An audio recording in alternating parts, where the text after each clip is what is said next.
وما أرسلناك إلا رحمة للعالمين. Kemudian kita masuk ke bid'ah pada hari Asyura. Yang pertama, memperingati hari kematian Husain radhiyallahu anhu. Husain radhiyallahu anhu adalah cucu Nabi Shallallahu Alaihi Wasallam dari perkawinan Ali dan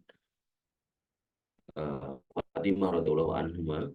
Dia juga dikenal sebagai radhiyallahu anhu.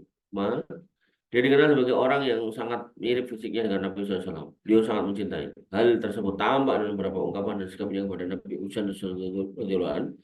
Di antara ada sabda Nabi SAW, Husain minni wa ana min Husain. Husain itu golonganku dan aku golongan Husain. Ahabullah man ahabbu Husainan.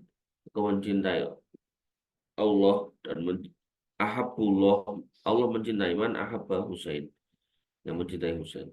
Husain sibtu minal asbad. Sibtun minal asbad. Husain itu adalah cucu laki-laki dari cucu yang ada. Ini menunjukkan bahwasanya Husain ini punya kedudukan yang tinggi.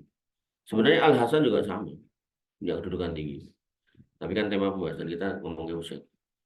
Dan Hasan bin Ali itu juga saudara Husain. Ya. Nabi SAW mengatakan Al Hasan wal Husain sayyida sababi ahli jannah. Hasan dan Husain ini dua orang penghulu, pemimpin sababi ahli jannah, yaitu para pemuda surga.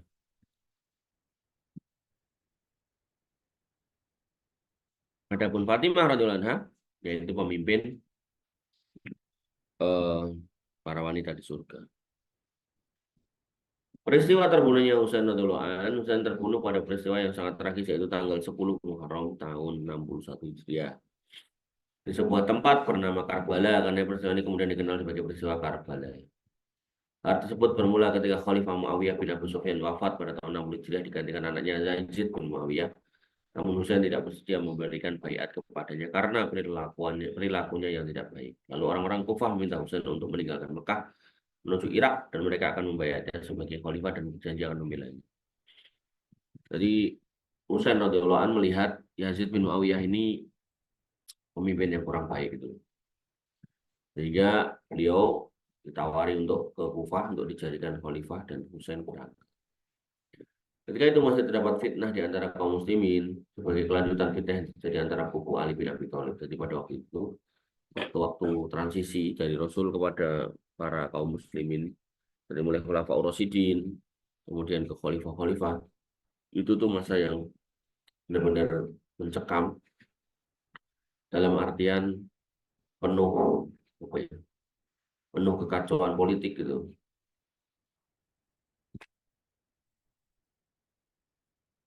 Di mana puncaknya adalah ada kubu Ali bin Abi Thalib dan kubu Muawiyah radhiyallahu anhum ajmain. Penduduk Kufah ketika itu berjanji bahwa kepada Husain untuk melindungi dan membelanya jika dia bersedia pergi ke Kufah dan menjadi pemimpin mereka. Ya sini wong Syiah juga yang di sana. Jadi mereka menipu. Begitu Husain datang ke sana enggak ada yang membela. Sebenarnya beberapa tokoh dari kalangan sahabat seperti Ibnu Abbas dan Ibnu Umar radhiyallahu anhum telah menasihati untuk tidak memenuhi tawaran itu karena melihat hal tersebut tidak memiliki maslahat. Namun ternyata Husain terkeras untuk pergi. Maka berangkatnya beliau radhiyallahu anhu menuju Kufah bersama 145 orang rombongannya ditambah kaum laki-laki dan wanita. Ditambah kaum wanita dan anak-anak. Dalam kitab lain itu 70 orang. Ini 145 orang. Ternyata apa yang dia harapkan bertolak belakang orang-orang yang berjanji membela dan melindunginya tidak berbuat apa-apa ketika di tengah perjalanan di sebuah tempat bernama Karbala. Husain dan rombongannya diserbu oleh 4.000 tentara Ubaidillah bin Ziyad. Jadi di mana namanya di Irak itu ada daerah namanya Kufah, tapi juga ada daerah namanya Basrah. Nah kebetulan Basrah dan Kufah ini wali kotanya Ubaidillah bin Ziyad. Nah ketika ada kabar kalau kemudian Husain radhiyallahu anhu menuju Kufah untuk dibaiat oleh penduduk Kufah, maka Khalifah mengirim wali kotanya atau gubernurnya yaitu Ubaidillah bin Ziyad. Di tempat itulah Husain dan rombongannya dibunuh dengan cara yang sangat mengenaskan setelah beliau memberikan perlawanan sekuat tenaga, sedangkan anak dan keluarganya ditawan. Ini yang kemudian menjadi perdebatan sampai khalifahnya Yazid bin Muawiyah itu sampai ketika kepalanya Husain dihadirkan tuh sampai kemudian dia tuh marah-marah gitu. Kok mau potong kepalanya? Padahal ini adalah muka yang disayang oleh Nabi SAW.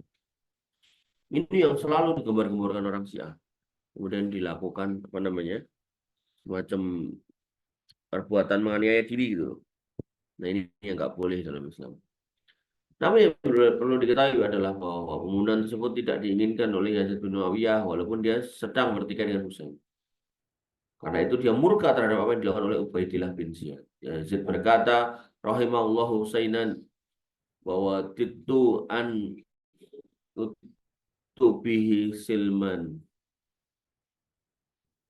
Ya Allah. Semoga Allah merahmati Husain dan aku sungguh berharap dia itu dibawa ke sini dalam keadaan damai. Kemudian kaum wanita dan anak-anak dari keturunan Husain dipulangkan kembali ke Madinah dalam keadaan terhormat sebagai ahli bait Rasulullah SAW. Peristiwa tersebut memang sangat tragis dan pasti menimbulkan rasa sedih yang sangat dalam bagi siapa yang mengenang dan membaca kisahnya. Apalagi terhadap orang yang dicintai Nabi SAW dan kita pun sebagai umatnya tentu mencintai dan memuliakannya. Akan tetapi, apapun musibah yang terjadi dan betapapun itu sangat kita mencintai Nabi SAW, namun hal tersebut tentu bukan alasan untuk bertindak dan berbuat melanggar ajaran Allah SWT sebagaimana dilakukan oleh orang-orang Syiah dalam peristiwa Asyura. Sebab berbagai peristiwa tragis juga pernah terjadi sebelumnya seperti tewasnya Hamzah bin Abdul Muthalib atau peristiwa pembantaian yang menimpa puluhan sahabat Nabi yang diutus untuk mengajarkan Al-Quran. Namun hal tersebut ternyata tidak membuat Nabi SAW dan para sahabat mengenang dengan memperingatinya sebagaimana orang-orang Syiah hari ini mengenang terbunuhnya Al-Imam Husain radhiyallahu anhu. Karena musibah sebesar apapun dalam Islam harus sikapi dengan sabar dan dikembalikan kepada Allah Subhanahu wa taala sebagai qada dan qadarnya. Allah Ta'ala berfirman, "Wabashshiris sabirin," dan kasih kabar gembira orang-orang yang bersabar, alladzina idza asabatuhum musibah qalu inna lillahi wa inna ilaihi raji'un. Yaitu mereka yang apabila kena musibah mereka mengatakan inna lillahi wa inna ilaihi raji'un. Bahkan Rasulullah SAW melarang dengan keras kepada pimpinan dalam menampakkan kesedihan ketika ditimpa musibah seperti menampar pipi, merobek baju, niyahah, teriak-teriak. Bagaimana sabda Nabi SAW, laisa minna man latamal khudud. Bukan golongan kami orang yang menampar pipinya, wasyaqqal juyub, dan kemudian merobek-robek bajunya, wata'a bita'wal jahiliyah, dan kemudian menyeru dengan seruan-seruan jahiliyah. Dalam hadis yang lain, ana bari'um minas shaliqah wal haliqah wasaqah. Aku berlepas diri dari shaliqah, haliqah, dan saqah. Shaliqah adalah orang yang berteriak-teriak ketika mendapatkan musibah. Haliqah adalah orang yang menggundul kepalanya ketika mendapatkan musibah. Saqah adalah orang yang merobek bajunya ketika mendapatkan musibah. Jadi semua bentuk perayaan dalam konteks orang yang kena musibah itu haram. Bahkan kemungkaran dari peristiwa-peristiwa Asyura ala orang-orang Syiah ini diperparah dengan tindakan mencaci maki sahabat Nabi SAW khususnya Abu Bakar dan Umar.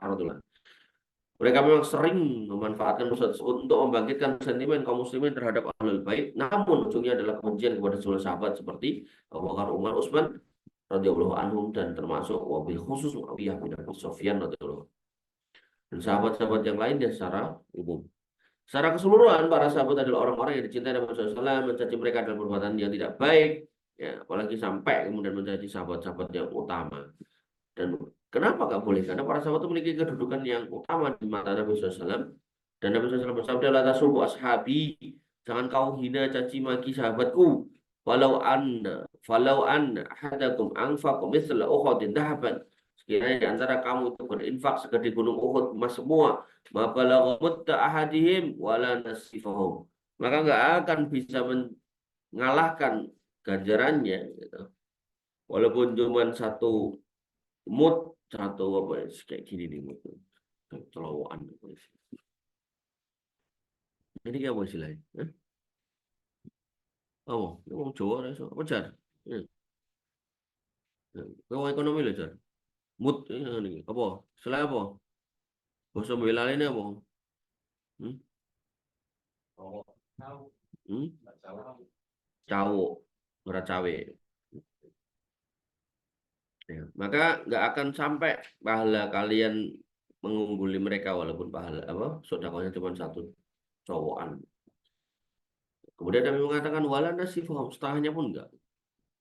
Maka mencintai ahlul bait diperintahkan dalam Islam namun tidak dengan cara yang dilarang. Ini penting. Termasuk dengan cara mencaci maki sahabat. Kesimpulannya ya bahwa ya, memperingati peristiwa terbunuhnya Husain bin Ali bin Abi Thalib pada tanggal 10 Muharram adalah perbuatan mungkar yang tidak boleh diikuti oleh setiap muslim yang ingin mengikuti Nabi SAW.